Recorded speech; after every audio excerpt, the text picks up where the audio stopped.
I hereby introduce to you Mr. Michael Veazey. Starting a business on your own can be lonely and worrying. Selling online multiplies this issue tenfold. Getting expert help is a great way to reduce anxiety, wasted time, and confusion. The Amazing FBA mentoring program is in its fourth year of helping sellers to get started on Amazon. By now, we have former clients who have, starting from scratch, done 6 figures and even in one case 7 figures a year. Obviously, these are not typical results. These are exceptional people. Nevertheless, we can help you get launched faster, safer, and with a much higher chance overall of success. With clients from Melbourne, Australia to Manchester, England, we bring a genuinely international perspective. To find out more, go to amazingfba.com/mentoring. Thanks for listening. Ladles and jelly spoons, boys and girls, this is Michael Veazey of Amazing FBA. Very warm welcome to the show today. I'm welcoming back a guest, Dan Meadors of the Wholesale Formula. And the more I explore the wholesale business model, I've got a couple of little anecdotes about how that keeps popping up in my life. The more I realize it's very important alternative or addition to private label. Dan is the great person to talk about this. They've done over $25 million in sales on Amazon over multiple years. They, via the model they call reverse sourcing wholesale, which we're going to dig into a bit today. They taught thousands of people the same thing and hundreds of success stories. So completely the man for this model. So Dan, warm welcome back to the show. Hey, thanks for having me on again, Michael. My pleasure. So last time I had you on, I grilled you about the differences between this business model and other business models, but I'm going to leave that to one side today. Let's cut to the chase. What is this reverse sourcing wholesale in a nutshell? Reverse sourcing wholesale is finding a product that is performing well on Amazon, contacting that manufacturer directly, and then developing a relationship to become an authorized seller of their products.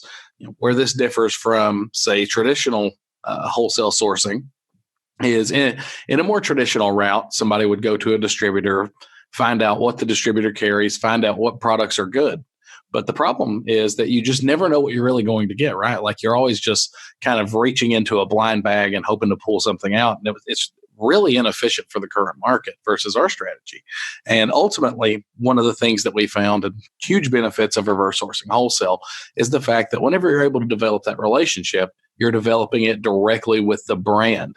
And that's the person that controls the IP for the products. And, realistically, they're able to give you quite a bit more incentive there's more incentive to work directly with them than, say, with a traditional distributor.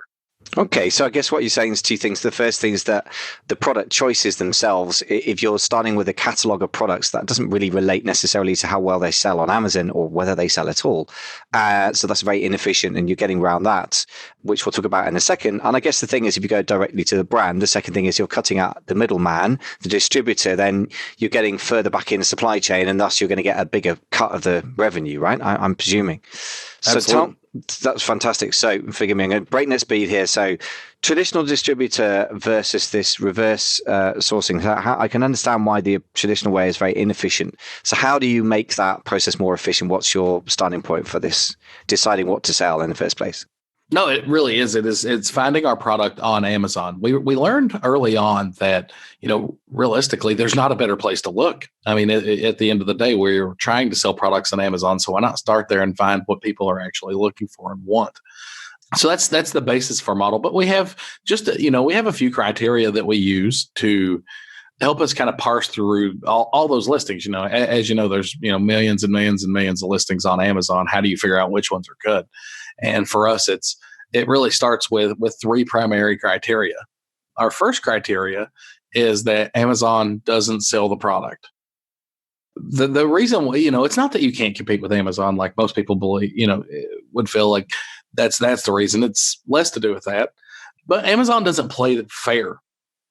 Realistically, they don't share the buy box with the same frequency as a normal seller. And that's a huge problem.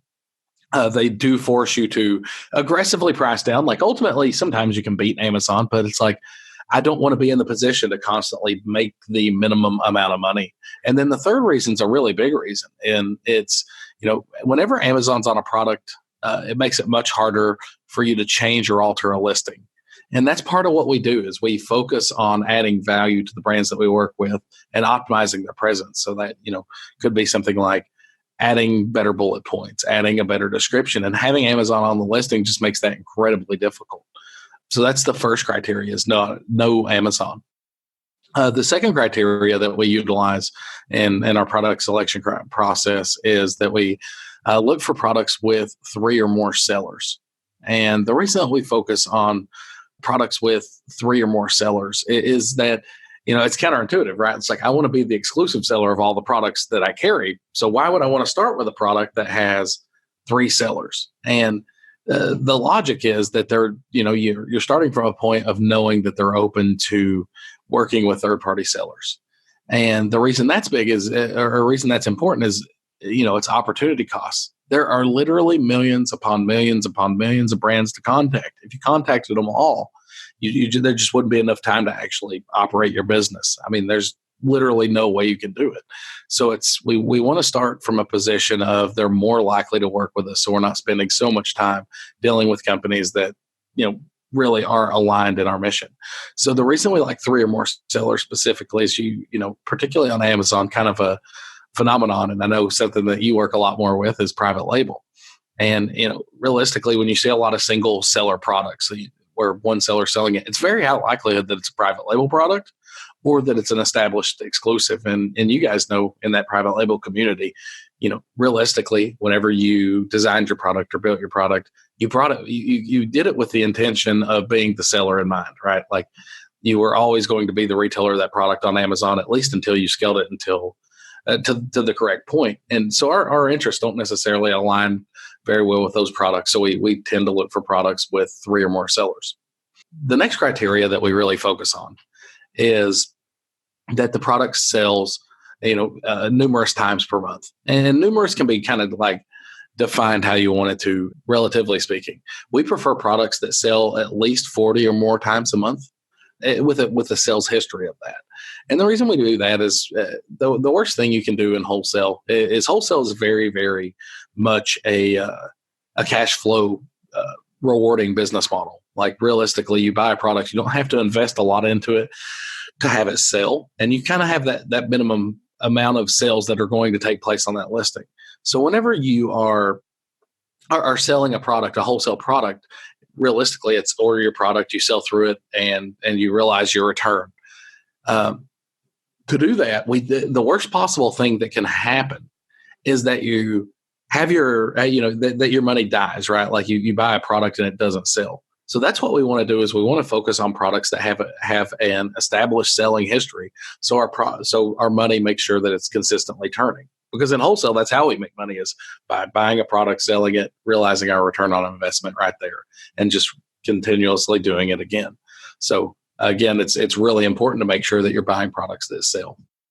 Wow, that's in a nutshell some really great. It's some of it from the private label perspective, as you say, somewhat counterintuitive until you understand why, but it makes total sense. I mean, first of all, if Amazon doesn't sell the products, you don't probably want to be competing with Amazon ever. As you say, they don't play fair, so that makes total sense. And private labelers kind of run away screaming when you see a market dominated by Amazon for those kinds of reasons.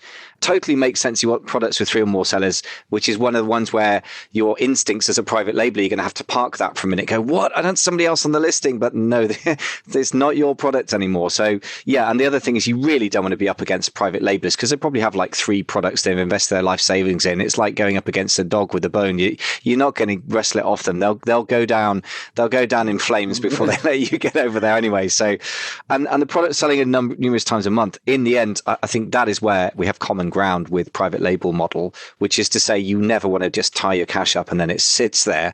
The difference, I guess, between this, and let's talk about this a bit more, comparing the models, which I think is unavoidable for me, having more familiarity with private label, that with private label, you'd normally tie your cash up for quite a long time because you have to put your deposit down, say in month 1, when your supplier makes the product. In month 2, you pay the balance of it, and then it's on the water for 2 months if it's sea shipping, and then it sells through hopefully within 3 or 4 months on Amazon. So you're looking at about 6 months to turn your cash over.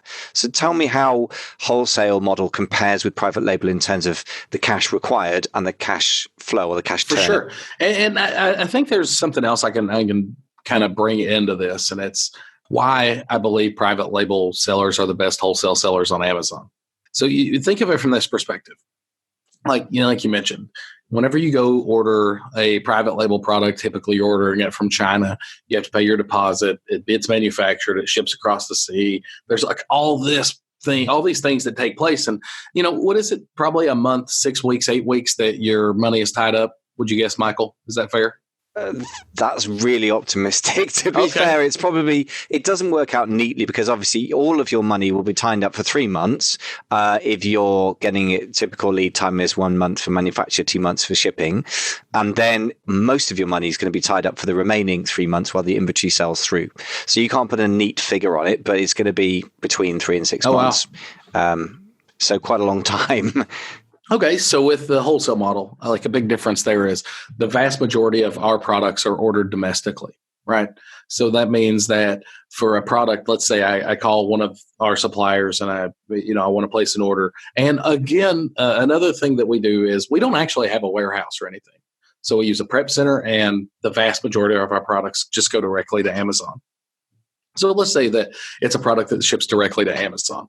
So I call my supplier and I say, hey, I need this many units of this.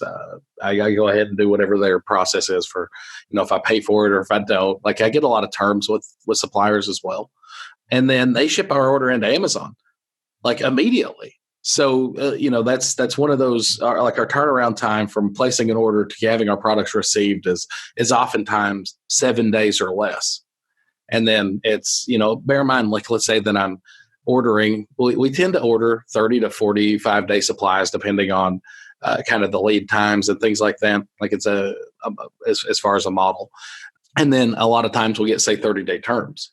So let's say that I order a product, it lands, sells on Amazon. Like I'm literally not floating any money. It's completely cash flow free in that period until I have to actually pay for the product. In which case by then I've started realizing sales and been making money from the transaction. So it's quite a bit different in that regard. I think it's a lot more cash efficient than private label.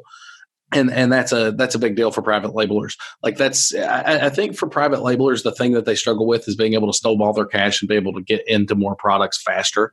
And I think that wholesale gives them that same opportunity. And now let's talk about why I think private labelers really, I can give you more comparison points, like as far as like, what the difference is in terms of like competing for the buy box and stuff like that. But it's really not as scary as most people think, I promise. Well, the first thing I just want to reflect on that, because I'm literally getting a smile on my face from thinking about, never mind actually my money involved yet, thinking about getting 30-day terms. I order the product, it gets delivered within 7. I've actually probably made most of that money back before I've even played it out. I mean, just in terms of cash flow, that literally puts a smile on my face. I mean, that's a completely different world from the private label business model. Right. And that's the point. Yeah. Realistically, you can predict how many of a product you can sell within a very close margin. And that's what we do. And that's what our model really is. Because whenever, I started my business, I did it from a cash poor perspective.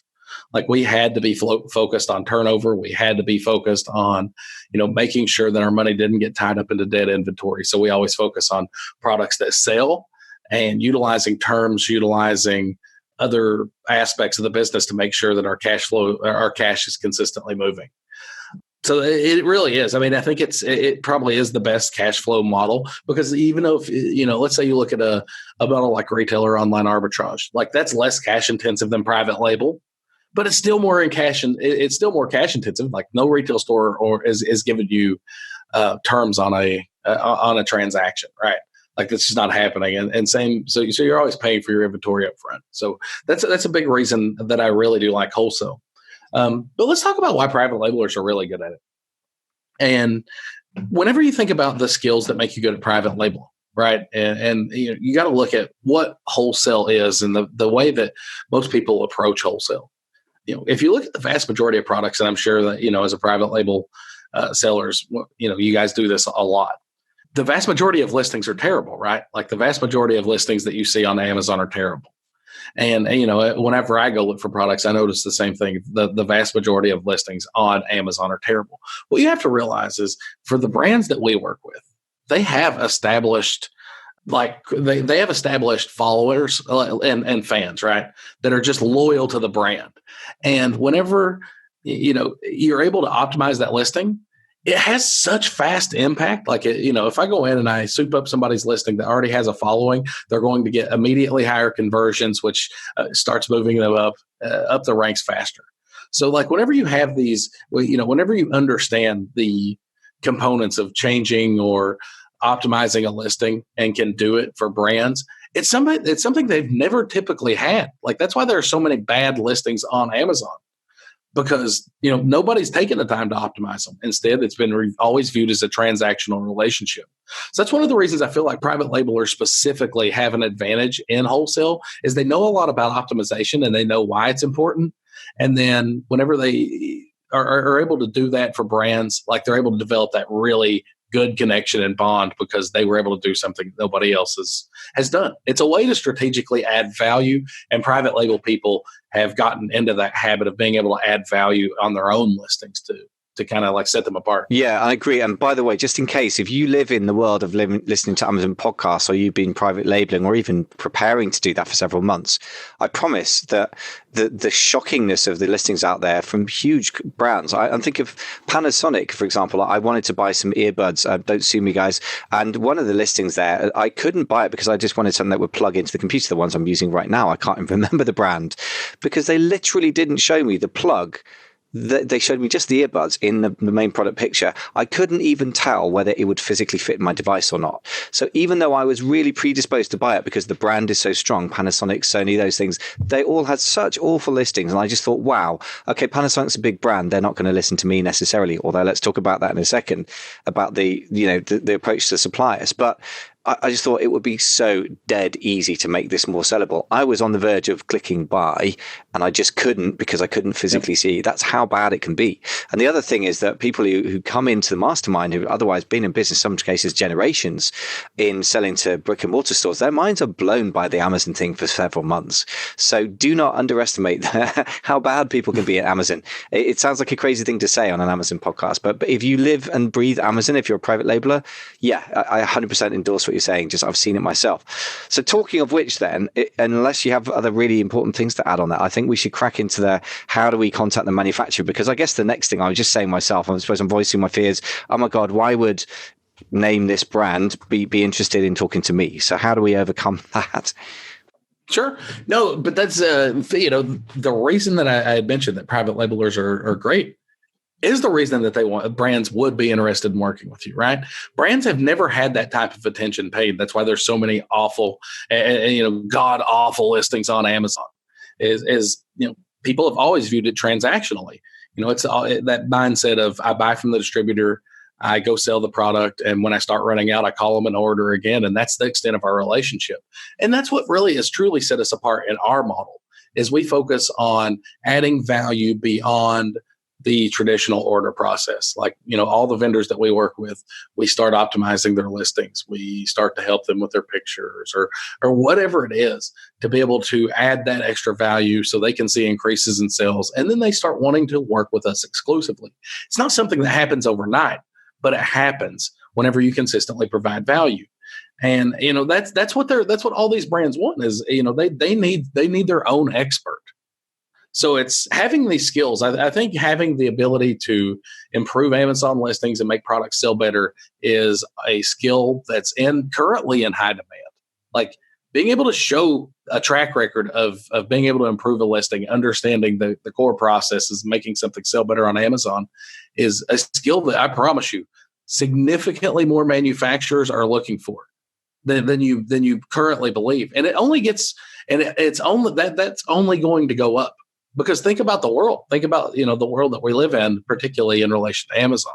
It's like right now you have a lot of private label brands that are overtaking the more established brands, and it's like, why is that happening? It's because they're just being driven by better drivers. It's not that the product's necessarily better or anything. It's just that the marketer driving the listing is better. So from that perspective, it's whenever we want to think about, what is our value to a brand? It's easy to forget, like why would somebody want to work with me? But when you realize that you're a better driver than anybody that they've worked with up until this point, it becomes pretty easy to realize why they might want to work with say Michael or another private labeler or another seller in general, a knowledgeable seller. Excellent. Yeah, that makes total sense. Yeah.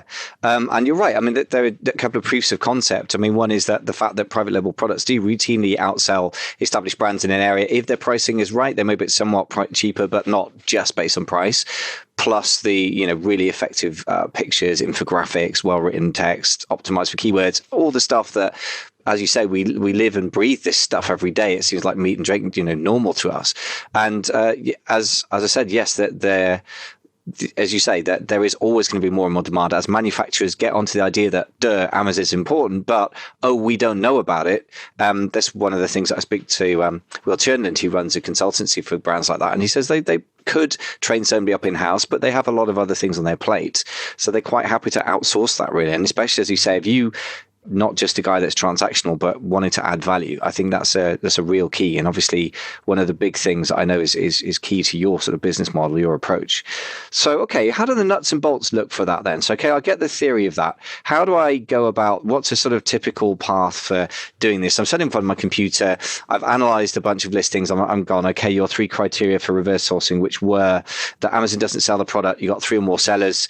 It's selling quite a few times a month. Maybe I've decided to sell, I don't know, iPhone cases or something. Maybe that's not a great, but maybe I've decided, let's go crazy. Maybe I've decided to sell earbuds by Panasonic because I've seen Panasonic's earbuds have got a terrible listing, but they got a really strong brand and they're still selling despite the terrible listing. So what would I do at that point? What's the practical next step? Okay. So one of the things that we tend to look for is we do tend to look for smaller brands. Now, Panasonic, like I'm not typically out there sourcing Panasonic, and there's a reason. It's their supply chain's very wide. It's much harder to kind of rein in. But let's say I find a product that fits our kind of our ideal criteria, right? And the first thing I'm going to do is I'm going to go to that company's website and look for the wholesale option or something like that. So in the instance, let's use the Panasonic example. Let's say I wanted to work with Panasonic. I would go to Panasonic's website. I would look for their either wholesale tab or contact us, and I would reach out immediately to their team and try to set up an account. Just say something like, "Hey, we're a retailer based in wherever. We've run across your product and would love to carry it. Please let us know what we would need to do to set up an account with you." Something very simple. Like, as far as the physically finding the product, Amazon tells us who makes the product on basically everything that's sold on Amazon. So then it's just, we use Google to go to their website. We reach out via email and establish contact. So it sounds refreshingly simple. So you're using Google and email, so really old school web tools. Is there a particular flow of things after that sort of maximizes the chance of somebody working with us? Sure. And realistically, that's kind of what we've really tried to hone in on over the course of time, right? It's like the primary obstacle for most people is whenever they contact a brand, like the brand inherently doesn't want to work with them because they don't really know them. So that's kind of been our secret sauce over the course of time, has really been working out that process of getting approved. So we usually kind of our flow from there is email to potential second email and or phone call. The vast majority of a lot of where our closes happen are on the phone whenever we're talking to a brand. And that's just, it's much easier to relate and be able to give information over the phone. So but we do have, we also have secondary email sequences that they can follow up and close as well that typically do pretty good. But yeah, that's typically the standard process is contact again to talk about why they would want to work with you. It's interesting because there's a lot of similarities with the skill set you need to have for private labeling once you start sourcing a product, as I would call it, as well. And you go and look for manufacturers. And again, you're going to pay them a price per unit. I guess the price per unit is normally a bit lower and you're going to order more units. But in the end, I guess it's not that different. So I'm just thinking in terms of overcoming resistance. Where would you say the cutoff point is for, well, this isn't how long's a piece of string, but it's the obvious question is how small a brand do we need to be looking at to get a decent response rate? And how do we measure that? How do we figure that out? It's typically for us is, I mean, really, you could just do it based on listings, right? It's like, does this brand have a lot of listings? Number one, what is the typical quality of the listing? Like, you can see stuff like that. That's one good way to kind of gauge how big a brand is. But there's one important thing to say is, if you're unsure, reach out. Like the worst thing they can say is no or yes, and then you realize that it's something that doesn't align later. But we try to hone in as much as we can at first, because for that opportunity cost reason, right? Like, I don't want to be contacting just a bunch of people that don't fit. So, but a simple rule of thumb is, if I've heard of them and or expect to see them when I walk into a big box retail store, they're probably just a little bit too big. So big box is a bit too big. Okay, that makes sense. So in a sense, you're going after brands that look like they're selling well, but they're not particularly household names yet, because they're going to make you jump through hoops for months at a time before you eventually get to make a deal with them, kind of thing. Oh, kind of. Let's look at it. Let's look at a live example. Yes. One of the students in our course, and this I think this will give you a cool example about how Wholesale is I understand the value of like building a brand and owning your brand, but whenever you're building these relationships, you're doing the same thing. It's just in a different manner. One of the students in our course, and this guy was a student, it was actually really cool. It's actually a really cool story. Whenever he moved, he moved to the U.S. in 2011, I believe, and didn't speak any English. And he ended up taking our course in 2014. And setting up a business. And it was the first, he had never owned a business before or anything. And he got an account with a company called Espy's. They make rock candy. And they're one of the bigger rock candy makers in the world. It's just a very small niche. And it's a small enough niche that when you walk in Walmart, you don't see typically rock candy sitting on the shelf. Right. But it is, for all intents and purposes, it's still a well-known brand of rock candy. So what he did is, whenever he started with that particular brand on Amazon, they were doing about $160,000 a year in sales. And then he did the same thing that you guys do. He went in, he optimized their title, he optimized their bullets, he optimized their, just their listing in general. He started running sponsored ads and just taking care of it like it was, his private label product, right? And within about 12 months, they went from $160K in sales annually to 1.1 or 1.2 million. And then what he did is he sold his company, which was just had an agreement with Espy's. That's all he sold, was the agreement that they would sell him product and the SOPs that he was using. And he sold that for $400,000 through a brokerage service called Quiet Light. And now he gets paid a percentage of gross profits to help them continue to manage the property going forward. So it's a really cool situation. I mean, he built his own little brand right there by improving an existing brand.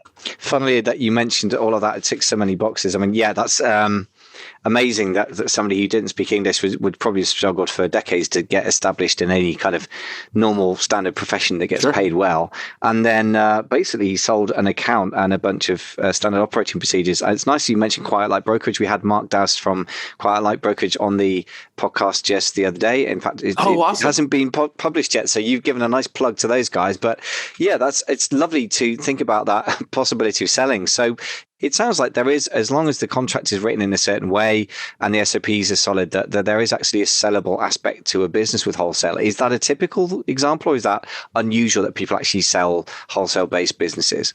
No, I mean, if you look at one of the biggest examples, and this one's, not incredibly recent, but it's a huge example, is E-Tails. E-Tails is one of the bigger sellers on Amazon, and I think it was about 2 or 3 years ago. They actually sold their business for $75 million. And, 95% of their revenue was generated from wholesale accounts. Do you think this is a future-proof sort of strategy, or do you think that this is now is there a lot of people out there doing the same thing, and those businesses that was a sort of phase that's now over, or do you think that's just still keeping going? No, I think for the vast majority of people, whenever you look at, your value, right? It's like how much money can I stand to make if I do this or make a product or what have you. I don't know what an average wholesale product generates somebody in terms of profit per year, but your ability to sign agreements and work with brands I promise you, there's never been a bigger demand for it. And it's because people need it. The next frontier of sales is online. And it's very, very clear. Brands understand this. Like, you don't have to convince a brand that like you need to improve your Amazon presence. They get it. Like, they understand that it is the battleground. It is the place that 49.1% of sales on the internet take place. And being able to, what are they looking for? They're looking for expertise. Like, that's what they're looking for. Is I think the ability to work with brands, develop real relationships, and go from, another example of a kind of a story is we were a brand. There's this brand that's been established, a brand that we work with, and it's been established in a space since the 60s. And they were falling behind on Amazon, but their product's amazing. And last year, that brand did $2.5 million on Amazon in sales, and we started working with them. And whenever we were talking about what we're going to do, all the things that we're going to do, and how we're going to be able to help them, like, they decided that it was our contract with them is for 12% of their retail sales for our consulting with them on that particular brand. What is that? So that's almost $300,000 in revenue. And, relatively speaking, like that. And it's because they understand how important our knowledge is. And it's crazy because it's already started paying off for them in a really big way just a month into this. And, we've started making huge listing changes. We've started advertising, and their sales are spiking like crazy. Yeah. It's just, that's why I believe that it's, competition is, as far as competition, is there competition? There's competition everywhere. Like, you want to be in the private label space. There's lots of great private labelers out there, but there's still space to be able to make money. There is, yeah. It's just a question of really matching up your capital, your expertise, your ambitions, and the time frame as well. And what's very, very interesting to me, which is why I think in the end these artificial silos and distinctions between the retail arbitrageurs, the private labelers, and this wholesale model, which is less talked about in my experience, is that in the end it's a really artificial distinction. A lot of people I know got started with retail arbitrage, but it is very hands-on and it's hard to scale. I know the odd person does, but I've not personally met people who've done that. And I know a couple of people thinking about it in the masterminds who have been quietly doing, well north of $1 million, probably $1.5 million a year. One of them alongside his day job for several years, which is crazy. I don't recommend that, but, pretty profitably as well. And that's mostly wholesale. And they are now adding private label to the mix, and that's not instead of, that's as well as, because obviously it's the cash flow of it is horrible, but the defensibility of it, if you get it right, and the profitability can be great as long as you do it well.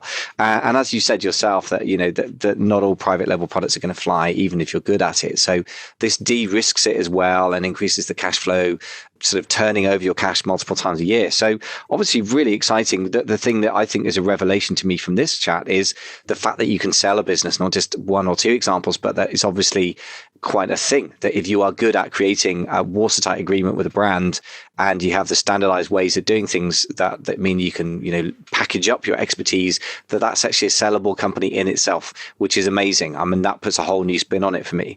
So I know that you've got to dash off and do some other things because you're running quite a few workshops at the moment. I know you've got a workshop coming up about this. I'm certainly going to be very interested to attend because I think there's a lot in the favor of the model, which is, if you want to go to it, folks, I'll put a link up just to make sure you don't miss it at amazingfba.com/TWAF, which is the Wholesale Formula Dance Training Company. So do you want to just very quickly tell us what things people can learn from that if they want to get more information?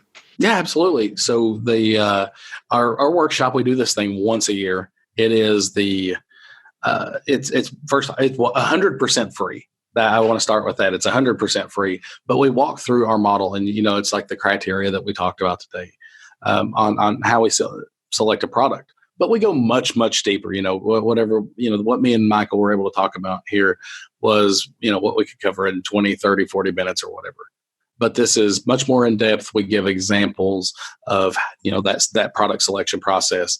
We also dive deeper into our formula about how we understand how many units of a product we can sell whenever we're sharing a buy box. And then some of those we're a little more, we dive a little deeper into the contact strategies that we use to convert brands. Basically, if you have any interest in learning how to sell wholesale, this is a can't miss event. Like you really can't. I mean, you're going to. There's so much free information, and we're very open with what we do because we want people to understand our model. Because I really do think it's one of the best models on Amazon. I think that wholesale and private label collectively are the two best models on Amazon. Like you said, whenever you build a brand, it's if you do it correctly, it's so defensible. And then with wholesale, I feel like it's a license to, almost like a license to print money for your Amazon knowledge if you do it right. So it's being able to combine those. I think is a really powerful thing. But this the way this webinar works is we leave it up for a few days. So if you're able to jump in and you miss a day or so, just you can watch the video and definitely catch up. But it's important to know that it does come down at some point. So it's make sure whenever you get the chance to get in there, start checking it out because it's just a really cool opportunity for you to learn if this model might be something that you can plug into your business, or maybe if you haven't gotten started, it could be a way for you to get started that's potentially a little more cash flow friendly. Yeah, and I would just add to that, just because I'm on the sharp end of receiving a lot of people trying to get started in private labeling, and they get in touch with me for mentoring or to buy the course. And sometimes they'll ask, and sometimes I'll make them jump through a little questionnaire.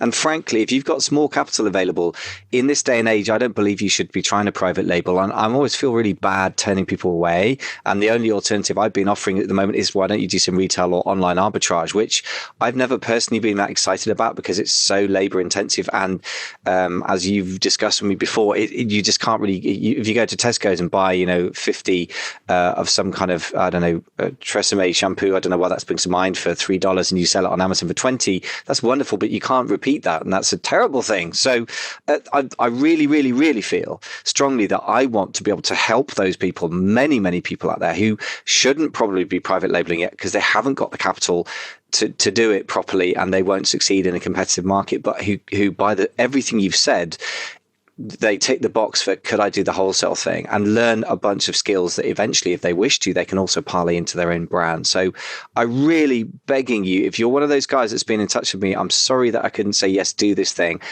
The private label thing isn't for you if you've got $3,000 or $4,000 in the bank, but if wholesale could be the thing that gets you going.